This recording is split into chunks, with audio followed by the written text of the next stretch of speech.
How does the food you eat turn into poop? This process begins in your mouth. When food is mixed with saliva chemical, digestion begins. In saliva, there is an enzyme called amylase, which is responsible for breaking down carbs. While mechanical digestion begins just when food is chewed, the epiglottis is a flexible flap at the end of the larynx in the throat.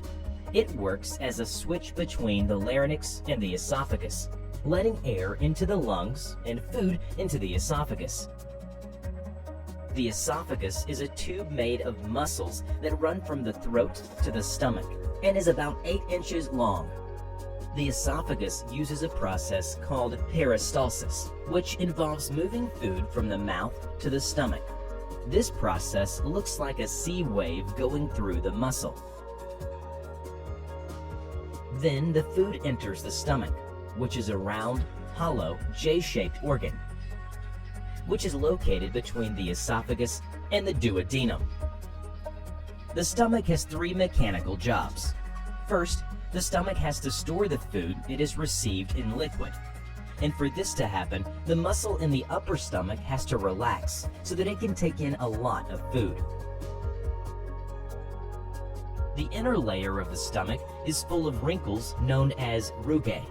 These allow the stomach to stretch and make room for large meals, helping the digestive system to grasp and move food during digestion.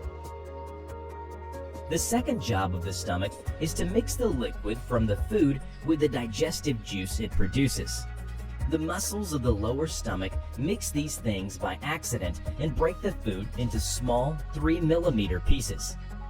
Finally, the stomach slowly empties this acidic mixture into the small intestine. This is an organ in the gastrointestinal tract, where most of the final absorption of nutrients and materials from food takes place.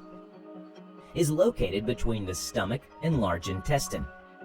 Receives bile and pancreatic juice through the pancreatic duct to aid in digestion. The duodenum is the first part of the small intestine. It gets food that has been partly digested from the stomach and starts to absorb nutrients. The duodenum is the smallest part of the small intestine. It is about 9 to 11 inches long and roughly horseshoe-shaped. When pancreatic juice and bile are released into the duodenum, they help the body digest fats, carbohydrates, and proteins. Now that the food is in the stomach, it has a long way to go. The small intestine becomes 20 times longer as a person grows, while in a newborn, it measures a little more than 200 centimeters. In an adult, it reaches up to 6 meters.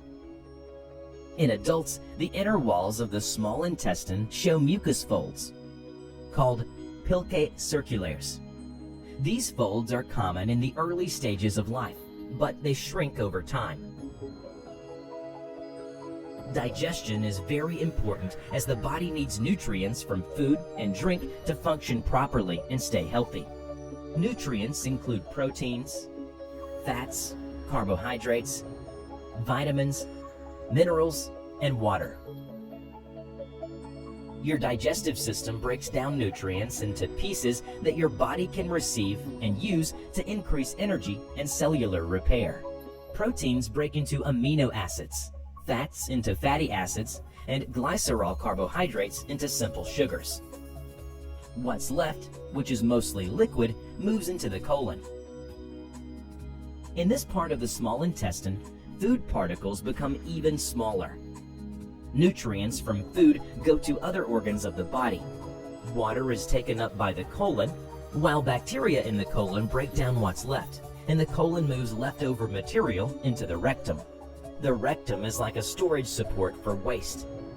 The muscles of the rectum move waste, called stool, out of the body through the anus.